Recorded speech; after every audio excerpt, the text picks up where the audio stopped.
Não é exagero dizer que devemos a maior parte do nosso conhecimento do Antigo Egito à obra de seus escribas.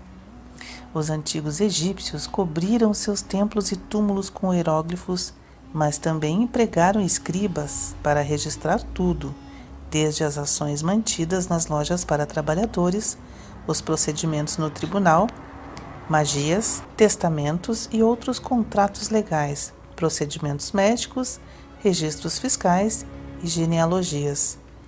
Escribas eram centrais para o funcionamento da administração centralizada, o exército e o sacerdócio, e na verdade muito pouco acontecia no Antigo Egito que não envolvia de alguma forma um escriba. Talvez não seja surpresa, então, que um dos títulos mais respeitados do Antigo Egito tenha sido Sesh, escriba.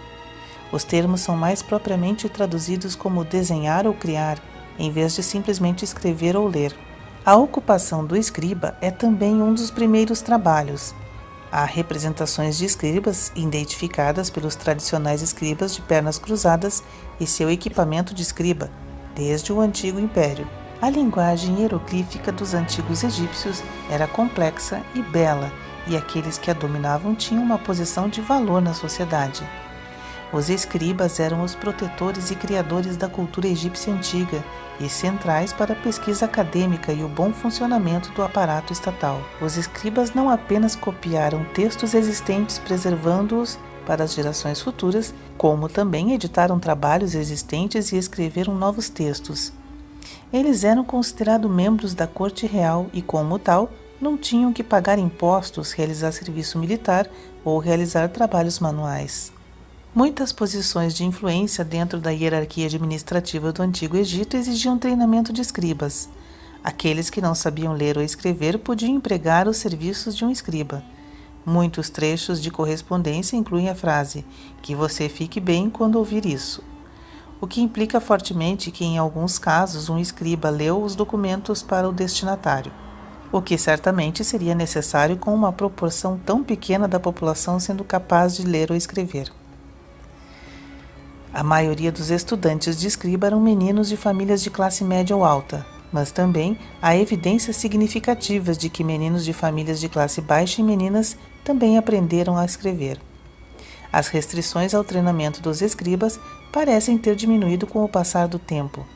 No entanto, muitas posições dos escribas eram até certo ponto hereditárias. Quando o filho de um escriba tinha completado seu treinamento, ele frequentemente herdava o trabalho de seu pai.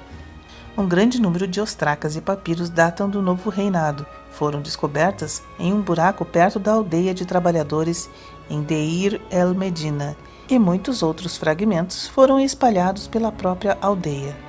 Os fragmentos sugerem que, embora os professores fossem naturalmente alfabetizados, muitos deles não tinham a ocupação específica da escriba. Em vez disso, os professores incluíam um número de desenhista, um trabalhador-chefe e um vice. Os fragmentos também confirmam que os estudantes incluíam crianças das fileiras inferiores, como as crianças de um lapidário, e pelo menos uma mulher. A evidência de Deir el-Medina também sugere que um grande número de habitantes pudesse ler. Frascos com rótulos reutilizáveis teriam sido inúteis se os residentes não pudessem ler e escrever, e havia várias notas escritas para as esposas dos aldeões, que de novo teriam sido de uso limitado se essas mulheres não conseguissem ler. O escriba era geralmente representado carregando as ferramentas de seu ofício, uma paleta de madeira com pincéis e canetas de junco e um rolo de papiro. O papiro era a versão de papel do mundo antigo, e de fato é a raiz da palavra papel. Ele foi feito cortando o miolo branco-amarelado do papiro em tiras longas e colocando-as em camadas horizontais e verticais para formar um tapete.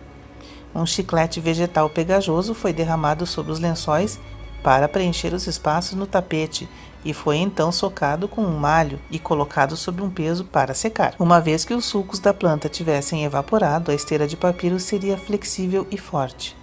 Foi polido com um pedaço de madeira ou marfim e estava pronto para ser usado. O papiro era caro e demorado para fazer, fazendo com que os alunos praticassem copiando textos sobre ostracas. A caneta de um escriba era feita de uma cana de haste fina, geralmente com cerca de 9 polegadas de comprimento. O final da palheta foi martelado e depois aparado para criar uma espécie de escova. A tinta era transportada em um palete plano com 2 depressões cortadas, um para a tinta vermelha e outro para a tinta preta. Tinta preta foi feita a partir de fuligem misturada com goma e tinta vermelha foi criada a partir desta mesma mistura, adicionando a poeira de óxido vermelho. Escribas geralmente escreviam em tinta vermelha ou preta, com tinta vermelha sendo empregada por termos importantes ou mágicos e por tutores ao corrigir o trabalho de seus alunos. Uma prática que existe até hoje. Tinta vermelha também era usada para indicar títulos, cabeçalhos e para marcar o início de uma nova seção no texto. Um belo exemplo do antigo equipamento de escrita egípcio foi recuperado no túmulo de Tutancâmon. A escrita era uma habilidade altamente considerada e intimamente associada ao divino. Os hieróglifos eram conhecidos como Medju Neter, palavra dos deuses, e, portanto, não é de se surpreender que vários deuses fossem descritos com escribas ou associado à escrita. Thoth era o patrono dos escribas e era geralmente creditado com o desenvolvimento de hieróglifos. Ele era frequentemente descrito como um escriba e era responsável por registrar o resultado da pesagem do coração nos corredores de julgamento. Seshat era a deusa da escrita e também a esposa e filha de Thoth. Ela registrou a vida de cada pessoa nas folhas da árvore sagrada da Pérsia e foi biógrafa oficial do faraó. Este foi o vídeo de hoje. Espero que tenham gostado. Inscrevam-se no canal, compartilhe o vídeo nas redes sociais, deixe seu like, ativem o sininho para receberem as notificações. Um grande abraço a todos e fomos!